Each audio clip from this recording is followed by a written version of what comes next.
Jacobo Tavares y junto con mis compañeros que aparecen en la diapositiva les vamos a poner un poco sobre el tema del fraude en el impuesto a los dividendos, un tema en el cual ahondaremos los esquemas que se utilizan para evitar el pago de esos tributos, porque en algunos casos estos esquemas son considerados delitos económicos y en otros penación fiscal agresiva, cómo esto ha afectado a ciertas economías, y finalmente hablaremos un poco de las recomendaciones que hace la OCDE para evitar que estos esquemas se sigan utilizando en distintas jurisdicciones. Entonces, sin mayor dilación, empezaremos.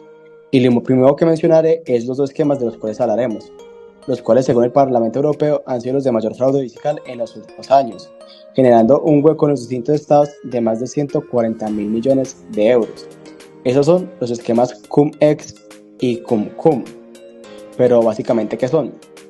Para empezar con el sistema Cum-Ex hay que tener en cuenta el artículo 10 del modelo del impuesto sobre la renta y el patrimonio de la OCDE, en el cual recordemos que si hay un inversionista en una empresa extranjera, se supone que los dividendos solamente deberían tributar en el país de residencia del inversionista, pero sabemos que en la práctica no funciona así y que muchas veces existe una retención en el país de donde se originan esos dividendos.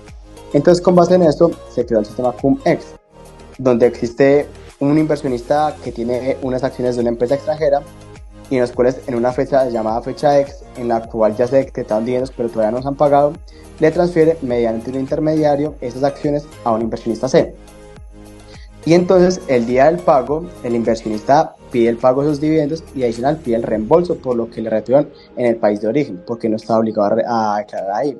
Le hacen efectivamente el reembolso, pues el inversionista C también pide ese reembolso, generando un doble reembolso, en el cual uno es legal y el otro no. Y acá existe un problema donde confunden a la administración tributaria, de quién es al que de verdad efectivamente deben pagar los dividendos y quién es el que tiene los derechos. Esto en muchos países como Alemania ya ha sido considerado delito fiscal.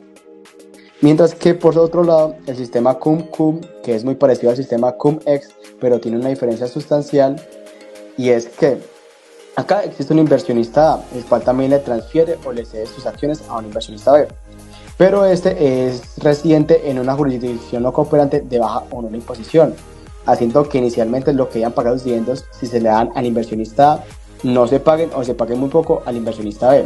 Este queda efectivamente con todos los dividendos o casi todos y determinando en proporción al inversionista A sin tener que tributar absolutamente nada. Este como tal no es considerado un delito fiscal, pero sí ha sido considerado, por ejemplo, planeación fiscal agresiva. Entonces, teniendo en cuenta estos dos esquemas, seguimos con el siguiente tema.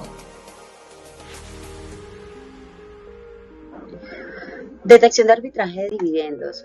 Dentro de los sistemas sugeridos para identificar o mitigar el arbitraje de dividendos tenemos el Trade Relief and Compliance Enhancement, que es un sistema de grabación de dividendos estandarizado para intermediarios autorizados aprobado por el Comité de Asuntos Fiscales de la OCDE.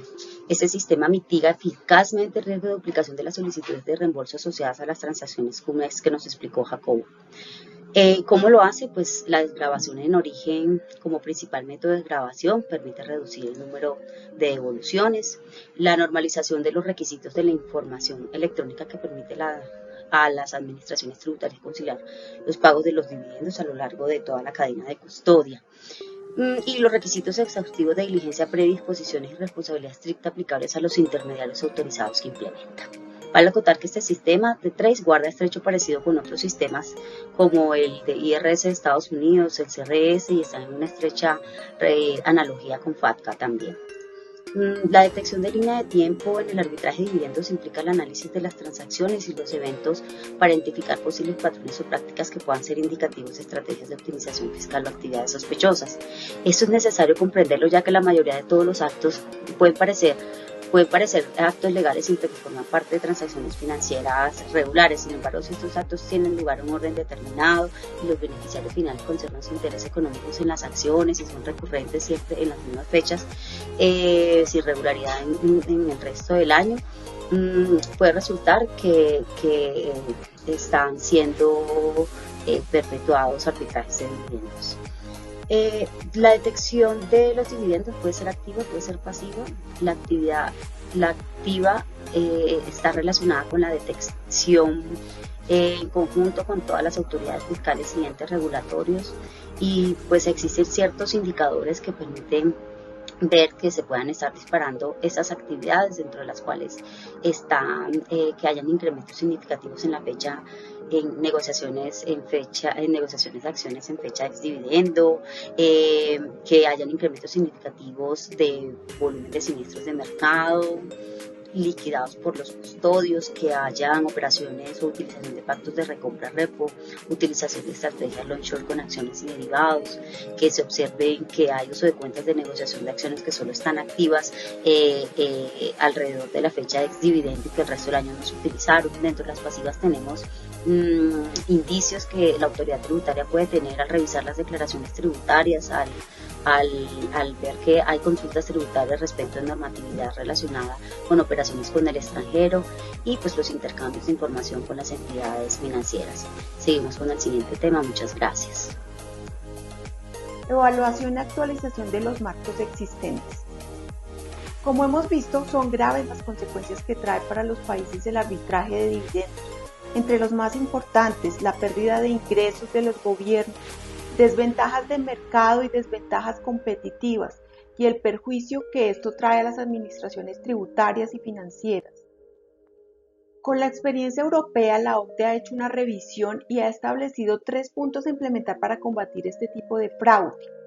Primero, hacer una evaluación de los marcos legales actuales. Se deben revisar normas corrigiendo vacíos y zonas grises que den lugar a interpretaciones o a legalidad a este tipo de figuras. Algunos países europeos han fijado normas de dividendos, incluyendo periodos mínimos de distribución. Esto ayudará a que no se pueda trasladar acciones en corto en el momento de la distribución de dividendos. Otra medida es extender los tiempos de firmeza para que las administraciones tributarias tengan espacio de hacer mejores investigaciones. Segundo, el intercambio de información ha sido una práctica desarrollada en muchos países para obtener información de terceros en el exterior, de sus bienes, sus transacciones, sus inversiones. Se recomienda que no solamente se haga intercambio a nivel tributario, sino que eso se extienda a nivel legal, judicial y sobre todo en el sistema financiero, que tuvo gran relevancia en el desarrollo de estas figuras. Grandes e importantes bancos fueron investigados en estos casos.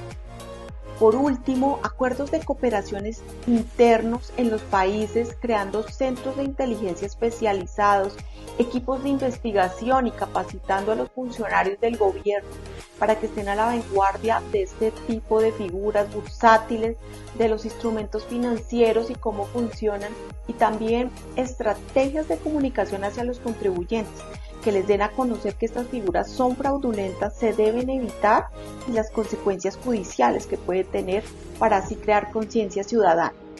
Gracias. En cuanto a las estrategias planteadas para ampliar los mecanismos de cooperación para el control de prácticas ilegales relacionadas con el arbitraje de dividendos, primero se plantea fortalecer los mecanismos de cooperación de las entidades del orden nacional. De un lado, con la definición de mapas de información existentes sobre liquidación de dividendos, que permitirá determinar el tipo de información pertinente a cada organismo involucrado en el control de este tipo de fenómenos. Y de otro lado, con la firma de acuerdos bilaterales que establezcan la hoja de ruta y el marco legal para el funcionamiento del conjunto de este sistema de intercambio de información. Un ejemplo práctico de este tipo de mecanismos es el Centro de Peritaje de los Países Bajos, cuyo objetivo primordial es centralizar los procesos de recopilación y análisis de estos organismos, permitiendo la generación de medidas preventivas y activas ante potenciales amenazas de integridad del sistema financiero. Un punto importante aquí es el uso de herramientas analíticas que han permitido el manejo de grandes volúmenes de transacciones de liquidación de dividendos, las cuales quizás vistas de manera independiente no generarían ninguna alerta, pero vista con la trazabilidad completa permiten tener la detección temprana de patrones y conductas de este tipo de riesgos. Dado que la problemática del arbitraje de dividendos es en esencia un fenómeno transfronterizo, también se plantea ampliar estos mecanismos a nivel internacional, para lo cual se requiere que los diferentes organismos dispongan de herramientas adecuadas para cooperar con sus homólogos extranjeros en la investigación de este tipo de conductas de fraude. De un lado, con intercambios efectivos y oportunos de información, así como la creación de grupos de investigación transfronterizos para potenciar el éxito de esa articulación de estos fenómenos. Un ejemplo práctico es el conjunto de aplicación global de la ley tributaria, más conocidos como J5, quienes desarrollan investigaciones transfronterizas contra contribuyentes y actores involucrados en este tipo de prácticas de evasión fiscal. Finalmente, para el caso de Colombia, se han dado avances significativos en el tema para contrarrestar el arbitraje de dividendos. Uno es el Acuerdo Multilateral de Autoridades Competentes sobre Intercambio Automático de Información de Ingresos de Derivados a través de plataformas digitales, y el otro, el Acuerdo sobre Intercambio Automático relativo a acuerdos de elusión de estándar de intercambio automático de información, los conocidos como CBRS, ambos oficializados durante la 15ª reunión plenaria del Foro Global de Transparencia en noviembre del 2002. Muchas gracias.